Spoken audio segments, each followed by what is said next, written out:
在地民众期待真久的林德区离行李活动中心，在青王宫无偿提供土地，交予市府活化之下，民政局编列将近4000万，终于要予乡亲观望。16号由市长吴美婷亲自主持动土典礼，这民代贵宾甲乡亲拢到场，以办喜事的心情，共同来关心见证。动土，一动土。开地平安，根深蒂固；二动土，再平安。工作是一棒接棒，在我任内已经有62个活动中心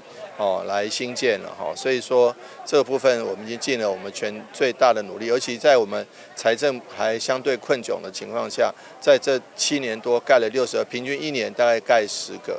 那加上另外有60几个活动中心是耐震补强整修的，所以加起来100多个。林德区离行李长期无一个完善的场地，会当提供民众交流学习。这回青王宫甲市府合作新建离行李活动中心，将土地活化，也是展现政府甲民间协力的优良典范。非常感谢咱青王宫遮咱特调了提供予咱公部门咱60档。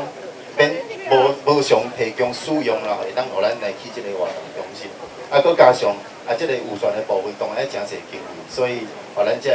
个民意代表咱的里长啦嘛拢真